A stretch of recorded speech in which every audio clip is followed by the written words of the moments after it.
un gusto saludarte y que estés aquí con nosotros nuevamente. Y bueno, si es la primera vez que tú ves uno de estos videos, te invito y me encantaría que pudieras darte la oportunidad de buscar desde el comienzo del estudio de este libro. Estamos estudiando el libro de Colosenses.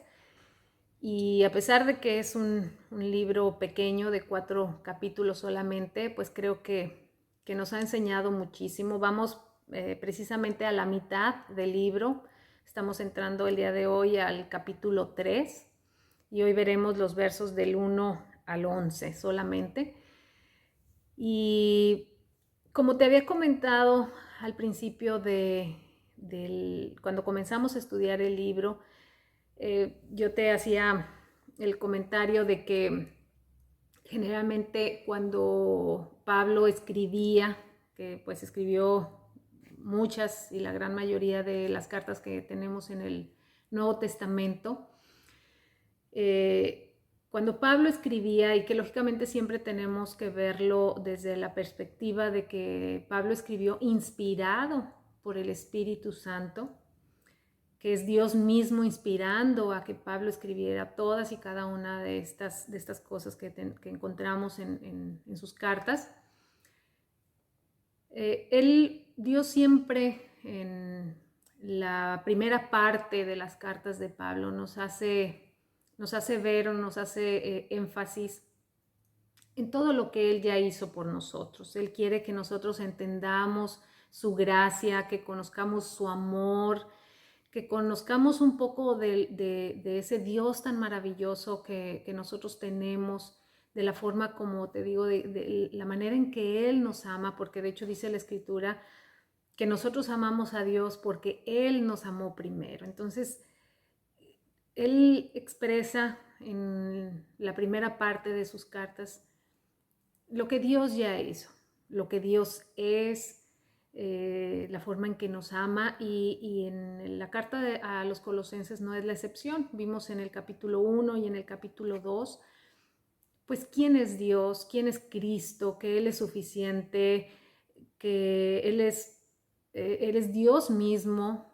todo lo que Él ya hizo por nosotros, todo lo que nos ha dado, para después esperar una respuesta de nosotros. Dios nunca nos va a demandar algo sin primero hacernos ver o hacernos saber de su gran amor, de su misericordia, de su gracia y de todo lo que Él ya ha hecho por nosotros.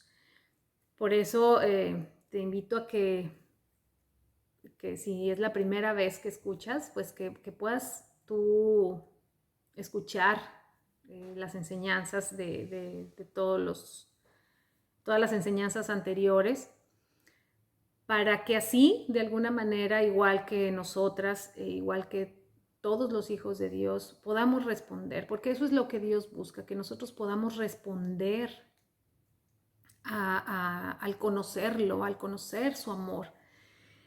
Y si quieres, vamos a orar para de verdad pedirle a Dios que abra nuestro entendimiento, que podamos tener discernimiento en cuanto a todo lo que aquí se pueda decir, porque siempre nuestra intención es precisamente que podamos conocer la Escritura, que podamos conocer a Dios a partir de conocer la Escritura. Así que pues vamos a orar. Señor, pues muchísimas gracias de verdad por todo lo que tú nos has mostrado y nos has enseñado en este libro hasta el día de hoy, Señor. Creo que son cosas básicas que tú quieres que nosotros conozcamos.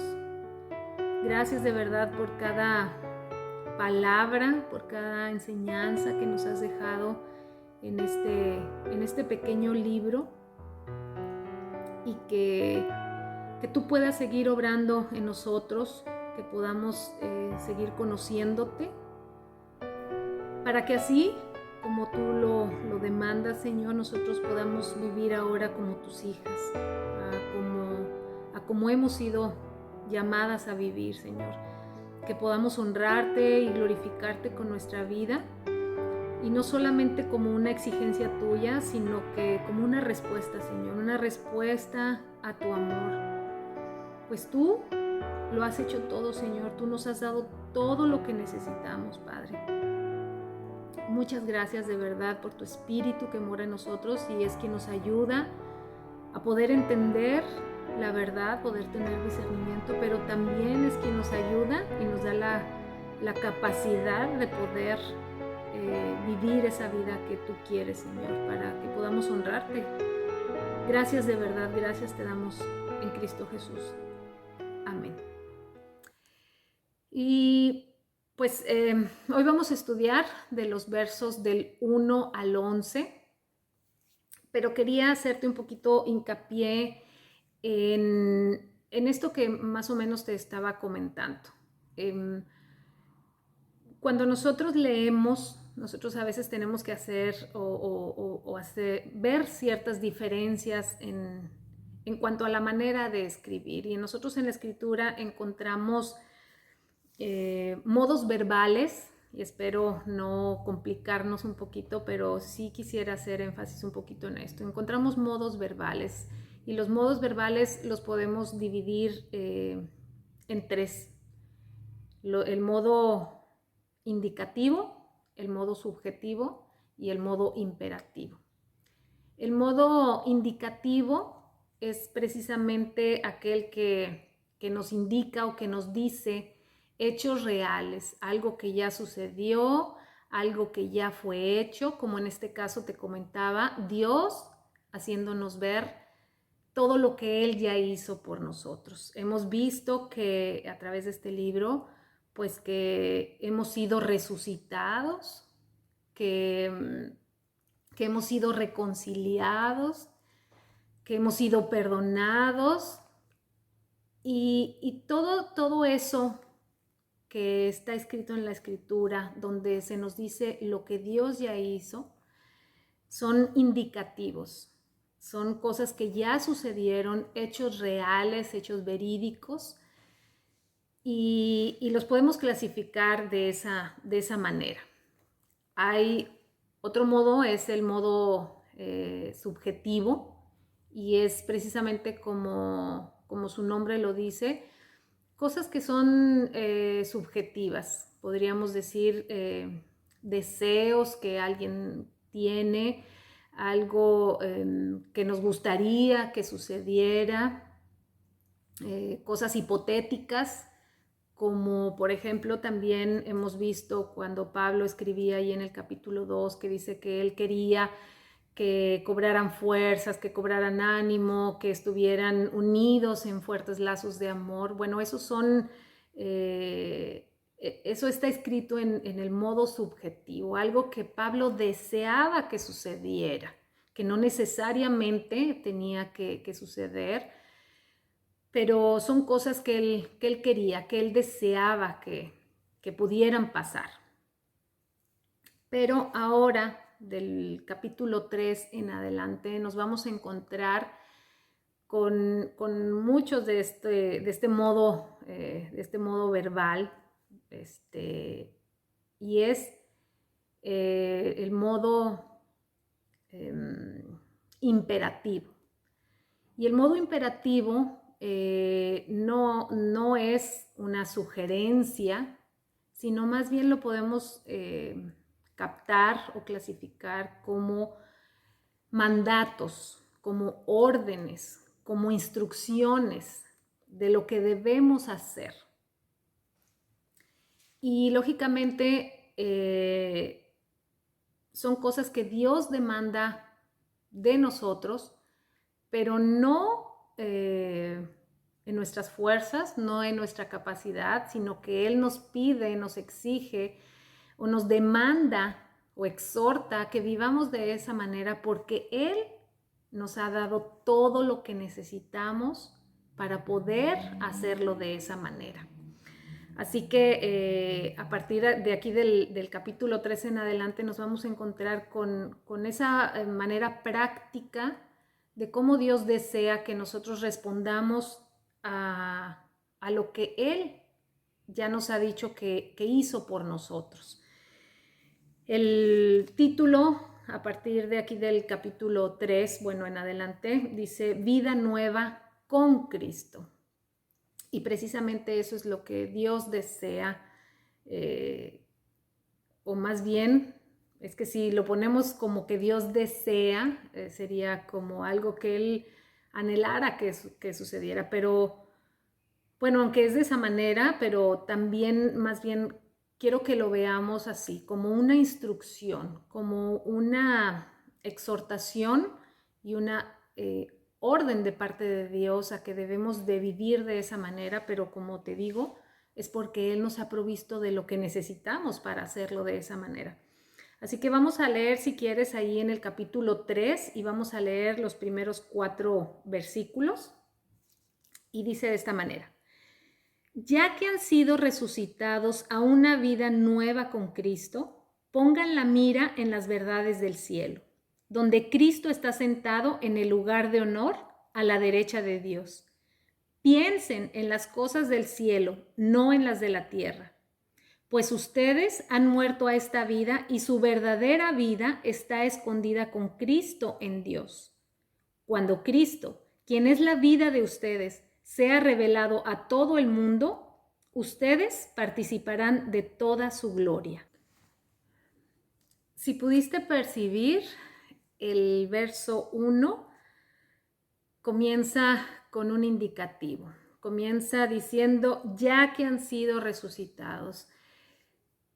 Pablo está dando por hecho que esto es algo que ya sucedió, algo que ya ocurrió en esas personas en la iglesia de Colosas. Él les está diciendo, ustedes han sido resucitados.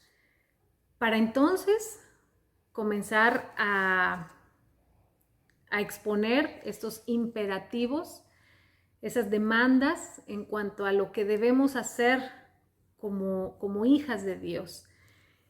Hay muchas personas hoy en día que tratan de llevar una vida moral aceptable y la realidad es que antes de venir a Cristo nosotros no teníamos un estándar correcto. Podríamos pensar que vivíamos de una manera moralmente aceptable, pero cuando no conocemos a Cristo y cuando no conocemos el carácter de Dios, cuando no conocemos la manera en que Dios piensa, nosotros no podemos tener un estándar adecuado. Y Pablo está dando por hecho entonces de que ya han sido resucitados, de que de verdad tienen al Espíritu de Dios en ellos y por lo cual entonces van a poder llevar a cabo estos mandatos de parte de Dios. Y el primer imperativo que nosotros encontramos aquí dice, pongan la mira en las verdades del cielo. Y en el versículo 2 dice, piensen en las cosas del cielo y no en las de la tierra. Así hemos sido llamados a vivir de ahora en adelante. A nosotros no poner la mira o no poner nuestra mente en las cosas del cielo y no en las de la tierra. ¿Qué es lo que pasa cuando nosotros ponemos nuestra mirada y seguimos pensando en las cosas de la tierra, en la manera también en la que el mundo dice que debemos vivir y debemos de pensar? Pues nos vamos a corromper y vamos a vivir de una manera que lógicamente no le agrada a Dios. Cuando Pablo escribió a los filipenses, ahí en el capítulo 3, él hablando acerca de avanzar hacia la meta, de crecer, de madurar, y donde él mismo incluso admite no haber alcanzado esa perfección, pero dice pues que se esforzaba por alcanzar esa perfección, por vivir de la manera que Dios demandaba que él como hijo de Dios viviera. Ahí a partir del verso 17 dice lo siguiente. Amados hermanos, Tomen mi vida como modelo y aprendan de los que siguen nuestro ejemplo. Pues ya les dije varias veces y ahora se los repito de nuevo con lágrimas en los ojos. Hay muchos cuya conducta demuestra que son verdaderos enemigos de la cruz de Cristo. Van camino a la destrucción. Su Dios es su propio apetito. Se jactan de cosas vergonzosas y solo piensan en esta vida terrenal. En cambio, nosotros somos ciudadanos del cielo donde vive el Señor Jesucristo y esperamos con mucho anhelo que Él regrese como nuestro Salvador. Pablo aquí les estaba diciendo qué es lo que pasa cuando ellos solamente piensan en las cosas de esta tierra, pues se corrompen y empiezan a vivir de una manera que lógicamente pues no le agrada a Dios. Por eso es que aquí en Colosenses Pablo nos dice, si ustedes verdaderamente han sido resucitados con Cristo, entonces ahora ustedes tienen que poner su mira en las cosas del cielo, tienen que pensar en las cosas del cielo y no en las de la tierra. Tienen que vivir y pensar como hijos de Dios. Dice que nosotros aquí somos extranjeros, que ahora somos ciudadanos del cielo. Y algo muy importante de tomar en cuenta es que vamos a ver cómo en los siguientes versos demanda también acciones, la forma, la conducta de cómo vivir, y ahorita lo vamos a ver. Pero lo que quiero hacerte notar y hacer énfasis es en que primero Pablo habla de nuestra mente, de pensar en las cosas del cielo. Si nosotros no pensamos como Dios piensa, si nosotros no nos llenamos de su palabra, no aprendemos a conocerlo y a ver las cosas como Él las ve, nosotros no vamos a poder accionar de la manera como Él quiere. Lo primero es nuestra mente, lo primero son nuestros pensamientos. Nosotros tenemos que cambiar nuestra manera de pensar para así poder cambiar nuestra manera de vivir. Como nosotros vivamos es la forma en que nosotros pensamos. Por eso Pablo hace énfasis primero en estos primeros versos en que tiene que cambiar nuestra manera de pensar, que nosotros tenemos que pensar en las cosas del cielo y no en las de la tierra. Y en el verso 3 dice, pues ustedes han muerto a esta vida y su verdadera vida está escondida con Cristo en Dios. Esto es otro indicativo, algo que ya ha sucedido. Dice, ustedes han muerto a esta vida.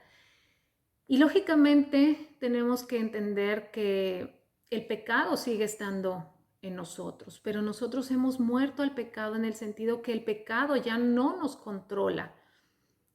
El pecado ya no tiene más poder sobre nosotros, pero seguimos teniendo esa naturaleza pecaminosa en nosotros, que lógicamente al recibir nosotros al Espíritu Santo en nosotros, pues nos ayuda a vencer, nos da todo lo que necesitamos para no permitir que ese pecado nos controle. Acompáñame ahí a Romanos capítulo 6, que de hecho te invito a que lo leas todo el capítulo 6, pero vamos a leer ahí en el capítulo 6, del verso 12 en adelante. Y dice, no permitan que el pecado controle la manera en que viven, no caigan ante los deseos pecaminosos. No dejen que ninguna parte de su cuerpo se convierta en un instrumento del mal para servir al pecado. En cambio, entréguense completamente a Dios, porque antes estaban muertos, pero ahora tienen una vida nueva. Así que usen todo su cuerpo como un instrumento para hacer lo que es correcto para la gloria de Dios. El pecado ya no es más su amo, porque ustedes ya no viven bajo las exigencias de la ley. En cambio, viven en la libertad de la gracia de Dios. ¿Pudiste percibir que, como dice aquí en Colosenses, nosotros hemos muerto a esta vida? Sin embargo, en Romanos 6 se nos dice que no permitamos que el pecado nos controle. Hemos muerto a esta vida Hemos muerto al pecado porque ahora tenemos una vida espiritual. Hemos sido resucitados juntamente con Cristo porque ahora el Espíritu de Dios, el Espíritu Santo, vino a morar en nosotros y nos dio un nuevo nacimiento, nos dio vida espiritual. Pero entonces nosotros seguimos teniendo esa naturaleza pecaminosa en nosotros y por eso se nos dice aquí en Romanos, dice, no permitan que el pecado los controle. Nosotros ya hemos muerto al pecado, el pecado ya no tiene más poder sobre nosotros. El Espíritu Santo siempre nos va a redarguir, siempre nos va a indicar qué es lo que está bien y qué es lo que está mal. Nos va a dar todo lo que necesitamos para vencer esos deseos que vienen a nosotros, que van en contra de lo que Dios quiere. Y ahí en el verso 4 dice que cuando Cristo, quien es la vida de ustedes, y ahí en el verso 3 también nos dice la vida verdadera. Mira, cuando nosotros pensamos en vida eterna, nosotros pensamos generalmente en la vida que viene después de esta vida. Pero dice Jesucristo, dice, la vida eterna consiste en conocerte a ti, al único Dios verdadero, y a Jesucristo, a quien tú has enviado. Nosotros estábamos muertos espiritualmente, estábamos muertos en nuestros delitos y pecados, pero ahora al conocer a Jesús, al conocerle, al entregar nuestra vida, nosotros ahora tenemos una vida verdadera. Es esta vida a la cual se está refiriendo aquí. Aunque, como vimos en el capítulo 2, Jesucristo es la vida misma, es quien sustenta todas las cosas, es el que le da vida a todas las cosas. Nosotros tenemos vida en este cuerpo gracias a que Jesús es el quien provee esa vida.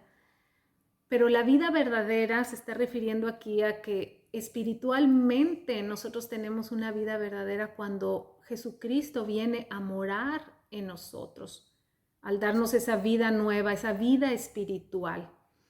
Por eso se refiere aquí a que dice, su verdadera vida está escondida con Cristo en Dios. Y dice que cuando Cristo, quien es la vida verdadera, la vida de ustedes, quien nos ha dado esa vida eterna, porque Él es el eterno, Él es eterno, Él nos ha dado esa vida verdadera, la vida que verdaderamente importa y la vida que verdaderamente va a trascender. Dice, cuando Cristo, quien es la vida de ustedes, la vida verdadera, dice, sea revelado a todo el mundo, ustedes participarán de toda su gloria. De alguna manera, nosotros hoy en día, con la presencia de su Espíritu en nosotros, estamos ya gozando de esa vida eterna, de esa gloria que es solamente de Él, pero que ahora mora en nosotros, el que nos ha dado una vida nueva, que nos ha ayudado a morir al pecado.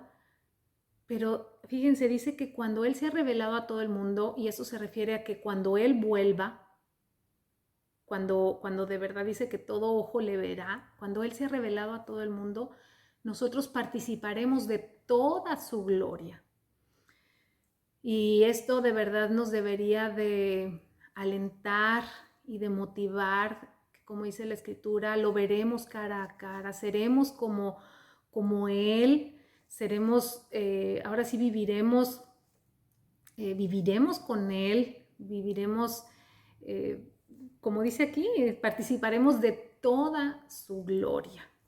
Cuando dice la Escritura que aquellos que estemos cuando Cristo vuelva, bueno, nuestros cuerpos serán glorificados, serán transformados, y aquellos que ya hayamos muerto, pues dice que seremos resucitados y que tendremos ese cuerpo glorificado, participaremos de toda su gloria. De verdad que esto, pues creo que ni siquiera podemos imaginarlo con claridad, pero deberíamos de estar total y absolutamente agradecidos para con Dios. Y vamos a leer ahora los versos 5 y 6 ahí de Colosenses, que dice, así que hagan morir las cosas pecaminosas y terrenales que acechan dentro de ustedes. No tengan nada que ver con la inmoralidad sexual, la impureza, las bajas pasiones y los malos deseos. No sean avaros, pues la persona avara es idólatra porque adora las cosas de este mundo. A causa de esos pecados viene la furia de Dios. Como te diste cuenta, el verso 5 comienza con un así que. Esto quiere decir que tenemos que prestar atención a lo que se dijo anteriormente para poder tener presente lo que quieren que hagamos a continuación. Y cuando dice así que, pues es conforme a lo que ha dicho anteriormente. Ya que han sido resucitados, ya que van a pensar en las cosas del cielo, ya que han muerto a esta vida, ya que su verdadera vida está escondida con Cristo. Así que, dice, todas estas cosas, ustedes tienen que hacer lo que a continuación se les dice. Y dice, así que hagan morir las cosas pecaminosas y terrenales que acechan dentro de ustedes. La naturaleza pecaminosa sigue estando en nosotros, sigue haciendo estragos en nuestra vida, sigue queriendo tener el control, pero dice ya, así que hagan morir. Y ese es un imperativo, hagan morir.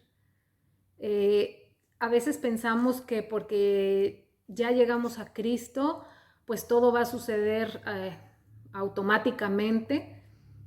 Pero la realidad es que implica un esfuerzo de nosotros, implica un accionar de parte de nosotros, un compromiso, una disciplina de parte de nosotros. Entonces dice, así que hagan morir las cosas pecaminosas. Todavía esa naturaleza pecaminosa está en nosotros, pero Pablo nos está invitando, o no nos está invitando, nos está exhortando y nos está diciendo que las tenemos que hacer morir. Y después sigue con estos imperativos porque dice, no tengan nada que ver con la inmoralidad sexual, la impureza, las bajas pasiones y los malos deseos. Los pecados, para Dios, todo pecado nos separa de Él definitivamente. Cualquier pecado, cualquier situación que nos aleje de Él, que vivamos de manera contraria a lo que Él demanda de nosotros, es pecado. Y para Él cualquier pecado nos separa de Él.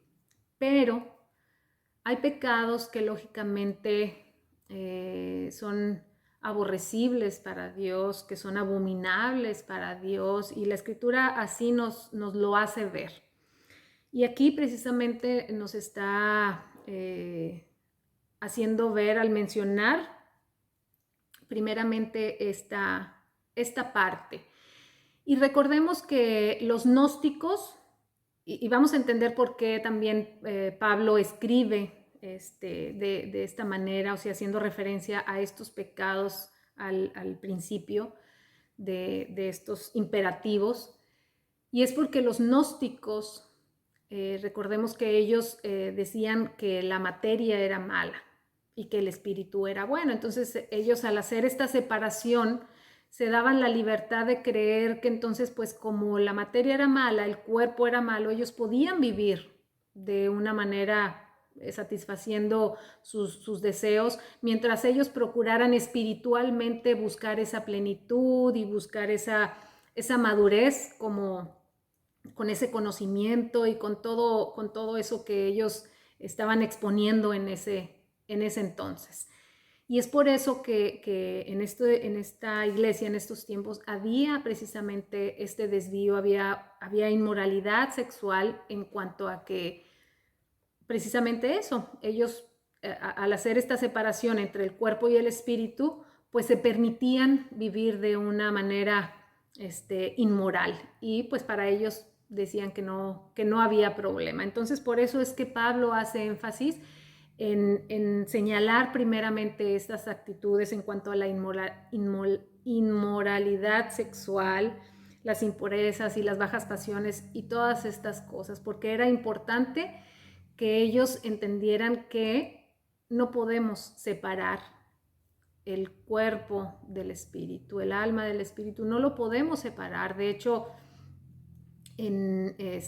pues aquí lo leímos, ¿no? En Romanos 6, en Romanos 12 dice también, presenten sus cuerpos como sacrificio vivo. Nosotros no podemos separar estas dos partes, y por eso te comento que según nosotros pensemos, así van a ser nuestras acciones. Por eso tenemos que llenarnos de la palabra de Dios, tenemos que conocer la forma en que Dios piensa para nosotros poder distinguir entre lo bueno y lo malo.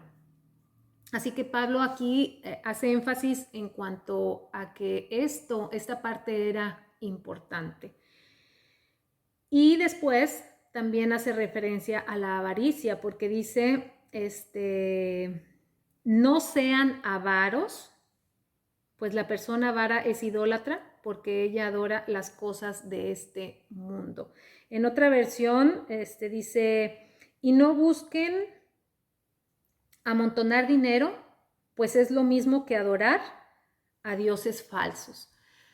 Para Dios la idolatría es precisamente eso, es la avaricia, perdón. Para Dios la avaricia es idolatría porque precisamente como dice aquí, la persona avara, la persona que acumula, la persona que deposita su confianza en el dinero, en las cosas terrenales, pues está adorando precisamente esas cosas y no está confiando en la provisión de Dios.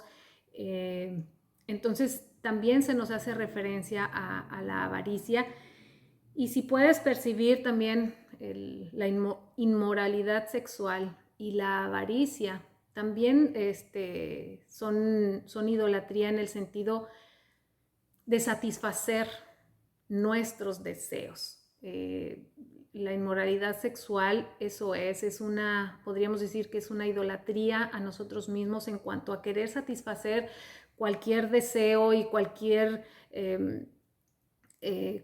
cosa que mi carne me demande. Entonces es adorarme a mí mismo y querer satisfacer a cualquier costa y por encima de cualquier persona o de cualquier, inclusive de Dios mismo, querer satisfacer nuestros deseos. Entonces, estos dos pecados se enfocan un poquito en eso, en la idolatría, la inmoralidad sexual y la avaricia. Pero quiero que prestemos atención a lo que dice el verso 6, porque es lo que te comentaba hace un momentito, que para Dios todo el pecado nos separa de Él, pero hay pecados específicos para los cuales Dios no tiene, podríamos decir, tanta tolerancia, porque dice el verso 6, a causa de esos pecados viene la furia de Dios.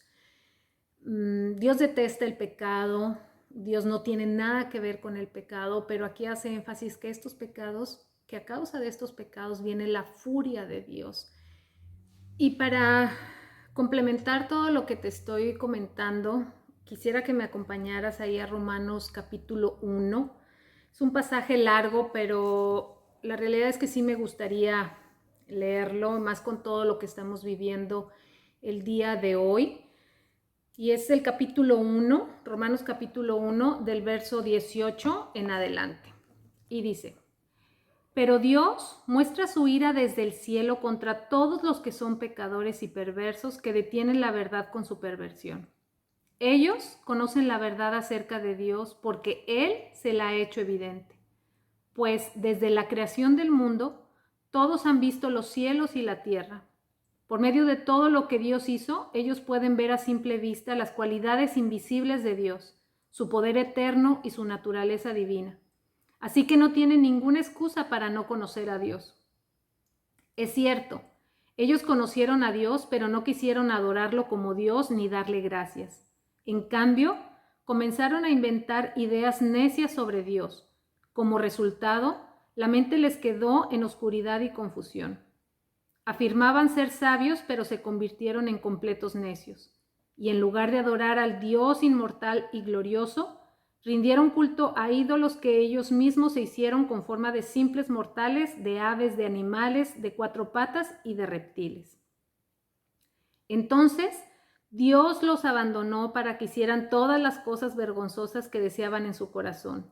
Como resultado, usaron sus cuerpos para hacerse cosas viles y degradantes entre sí. Cambiaron la verdad acerca de Dios por una mentira. Y así rindieron culto y sirvieron a las cosas que Dios creó, pero no al Creador mismo, quien es digno de eterna alabanza. Amén. Por esa razón, Dios los abandonó a sus pasiones vergonzosas. Aún las mujeres se rebelaron contra la forma natural de tener relaciones sexuales y en cambio dieron rienda suelta al sexo unas con otras. Los hombres, por su parte, en lugar de tener relaciones sexuales normales con la mujer, ardieron en pasiones unos con otros. Los hombres hicieron cosas vergonzosas con otros hombres y como consecuencia de ese pecado sufrieron dentro de sí el castigo que merecían. Por pensar que era una tontería reconocer a Dios, Él los abandonó a sus tontos razonamientos y dejó que hicieran cosas que jamás deberían hacerse. Se llenaron de toda clase de perversiones, pecados, avaricia, odio, envidias, homicidios, peleas, engaños, conductas maliciosas y chismes. Son traidores, insolentes, arrogantes, fanfarrones y gentes que odia a Dios. Inventan nuevas formas de pecar y desobedecen a sus padres. No quieren entrar en razón, no cumplen lo que prometen, son crueles y no tienen compasión. Saben bien que la justicia de Dios exige que los que hacen esas cosas merecen morir, pero ellos igual las hacen, peor aún, incitan a otros a que también las hagan. Este pasaje de Romanos es un pasaje, la realidad es que muy fuerte, y de hecho el título es La ira de Dios contra el pecado. Para Dios sí hay diferencia en cuanto al tipo de pecado que nosotros estemos realizando. Definitivamente todo pecado nos separa de Dios, pero hay pecados muy particulares como estos, en cuanto a los que, como dice el verso 6, viene la furia de Dios. Y bueno, el verso 7 dice: ustedes solían hacer esas cosas cuando su vida aún formaba parte de este mundo. El 8. Pero ahora es el momento de eliminar el enojo, la furia, el comportamiento malicioso, la calumnia y el lenguaje sucio. Vemos que Pablo está consciente que antes de venir a Cristo, cada uno de nosotros vino de un contexto diferente. Y nosotros no podemos juzgar a ninguna persona de la vida pasada que tuvo en Cristo, porque aquí Pablo dice, ustedes solían hacer esas cosas cuando su vida aún formaba parte de este mundo. Nosotros no podemos juzgar a ninguna persona del contexto en el que haya llegado a Cristo, porque todos venimos de diferente manera, quizás algunos con situaciones más fuertes que otros, pero Pablo está consciente que antes de venir a Cristo muy probablemente todos viniéramos de un contexto de esta manera, pero él hace referencia a eso, antes de venir a Cristo.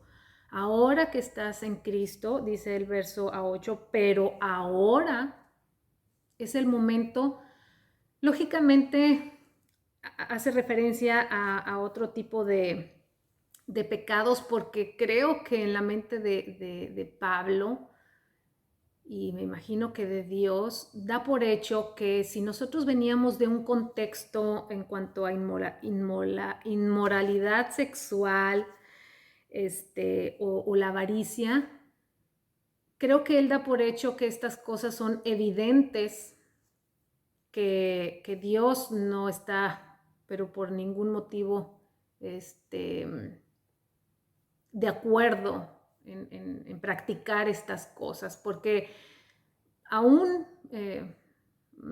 ante la sociedad, moralmente, esas cosas, bueno, eran inaceptables, ¿no? Antes el ver pornografía podría ser como algo malo, pero lógicamente no lo hacías evidente porque precisamente eso era algo malo, algo incorrecto, aún ante la sociedad. Hoy en día estamos viendo una distorsión tremenda, porque los mismos psicólogos recomiendan entre parejas ver pornografía, o quizás anteriormente el que una persona adulta tuviera relaciones sexuales con un menor, moralmente ante la sociedad eso era incorrecto. Hoy en día, en ciertas partes del mundo ya se está viendo la posibilidad de que eso ocurra sin ninguna consecuencia. Entonces, estamos viendo una distorsión moral tremenda, pero creo que para Dios esas cosas, cuando nosotros llegamos a Cristo, deberían ser evidentes en cuanto a que son incorrectas delante de Dios. Y por eso le dice, ustedes solían hacer esas cosas, pero hoy definitivamente deben de estar fuera de su vida. Pero el verso 8 dice, pero ahora es el momento de eliminar ¿qué? Otros pecados que quizás no parecerían tan malos, tan exagerados, que dice, es el momento de eliminar el enojo, la furia, el comportamiento malicioso, la calumnia y el lenguaje sucio. Cosas que tristemente los cristianos a veces pasamos por alto y creemos que, bueno, no está tan mal, es permitido, o no tenemos quizás todavía tanto discernimiento en cuanto a que esas cosas también Dios quiere que las corrijamos, quiere que quitemos todas esas cosas, ¿no? Dice, airaos, pero no pequéis. O sea, lógicamente podemos molestarnos porque no somos insensibles, seguimos teniendo sentimientos y tenemos todavía emociones, pero dice que no pequemos. Entonces dice, deben de eliminar, y la palabra eliminar se refiere a hacer que desaparezca o deje de existir una cosa. Lógicamente, cuando llegamos a Cristo, venimos cargando un montón de cosas, situaciones equivocadas en nuestra vida, pero dice Pablo, es el momento de eliminar todas esas cosas, de ir madurando, creciendo en este proceso de santificación, irnos pareciendo cada vez más a Cristo. Inclusive dice que debemos de eliminar el lenguaje sucio, a veces la manera en que nos expresamos, algún chiste que contamos y todas esas cosas. Pablo nos está haciendo énfasis a que todo eso debe de ser eliminado, que debe de dejar de existir de nuestra vida. Y por si nos quedaba alguna duda, en el versículo 9 dice de esta manera, no se mientan unos a otros, porque ustedes ya se han quitado la vieja naturaleza pecaminosa y todos sus actos perversos. Pues el verso 9 nos hace ver que debemos de quitar hasta la mentira de nuestra vida. No hay mentiras piadosas, no hay mentiras chiquitas. Dios quiere definitivamente que siempre nos conduzcamos con la verdad, que hablemos con la verdad, aún a pesar de las consecuencias que esto pueda traer. Nos está invitando, bueno, perdón, porque no nos está invitando, nos está exhortando y nos está dando la instrucción o dando la ordenanza de que debemos de dejar la mentira. Dice, no se mientan unos a otros. Y nos dice por qué, porque ustedes ya se han quitado la vieja naturaleza pecaminosa y todos sus actos perversos. Fíjate que la realidad es que la mentira está involucrada en la mayoría de los pecados. O sea, un pecado te va conduciendo a otro. Y entonces es por eso también que nos da la instrucción de que ni siquiera la mentira piadosa, mentira chiquita, debe de ya estar en nuestras vidas. Y para terminar vamos a leer los versos 10 y 11 que dice, vístanse con la nueva naturaleza y se renovarán a medida que aprendan a conocer a su Creador y se parezcan más a Él. En esta vida, no importa si uno es judío o gentil, si está o no circuncidado, si es inculto, incivilizado, esclavo o libre. Cristo es lo único que importa y Él vive en todos nosotros. El verso 10 comienza con otro imperativo y dice, vístanse con la nueva naturaleza. Esto es algo que se nos está ordenando hacer, que se nos está dando la instrucción que tenemos que hacer. Vístanse con la nueva naturaleza.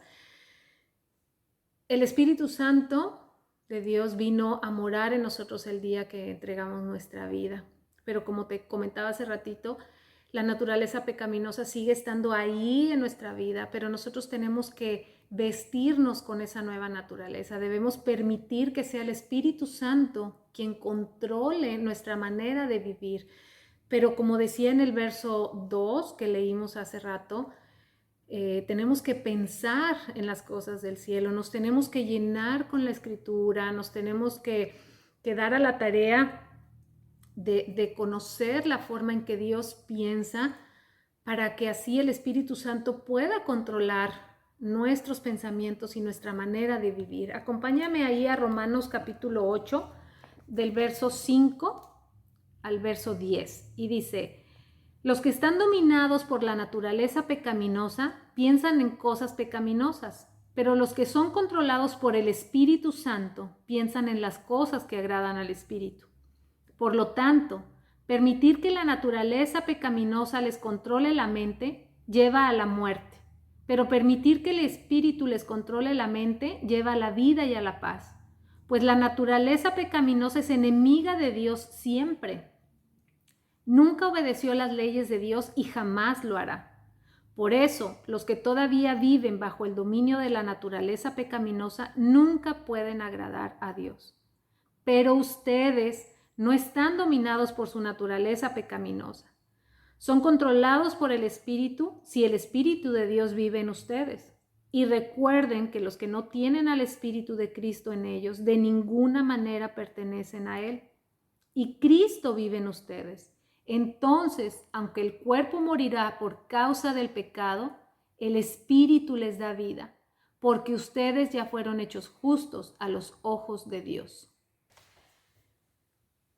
Tenemos que permitir que el Espíritu Santo sea quien controle nuestra manera de pensar y por consecuencia nuestra manera de vivir. Dice que solamente de esa manera nosotros nos renovaremos, creceremos en santidad y algo muy importante, dice, a medida que aprendan a conocer más a su Creador y se parezcan más a Él. La única manera de conocer a Dios es conociendo la Escritura. En la Escritura nosotros tenemos la forma en que Dios piensa, la forma en que Dios es, porque aunque no podemos conocer a Dios perfectamente, sí lo podemos conocer verdaderamente. Y estos estudios, el estudiar la Escritura de esta manera nos ayudan a conocer verdaderamente su manera de pensar, su manera de ser, y creo que nunca no nos va a alcanzar la vida para conocer más y más a Dios. Simplemente Pablo, ¿no? Decía ya al final de su vida, cuando ya estaba casi por morir, decía, quiero conocer más a Cristo, quiero conocerlo más.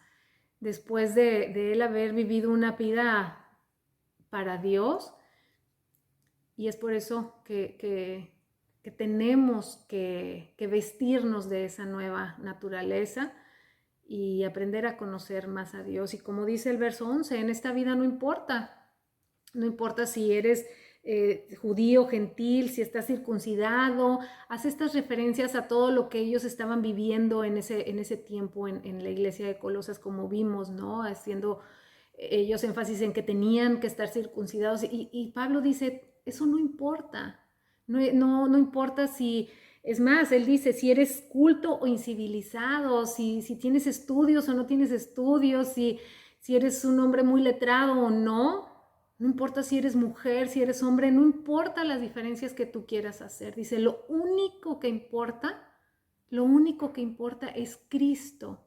Y Cristo, dice, vive en ustedes. Y si no es de esa manera, si Cristo aún no vive todavía en ti, si no has reflexionado al respecto de tu vida, de cómo has vivido hasta este momento, qué es lo que verdaderamente importa y trasciende, yo te invito de verdad a que consideres todo esto y que de verdad puedas entregar tu vida a Dios, que de verdad hoy pueda ser ese día en el que tú puedas de verdad venir y morir, como dice, ¿no? Morir a esta vida, a esta vieja naturaleza, y que puedas realmente resucitar junto con Cristo al recibir al Espíritu Santo en ti, y que puedas experimentar lo que es tener, como dice aquí, la vida verdadera en ti. Así que bueno, te invito a que nos acompañes, que no desistas y que nos acompañes a terminar el estudio de este libro, que todavía nos falta tramo por recorrer, pero esperamos contar con tu asistencia. Bendiciones.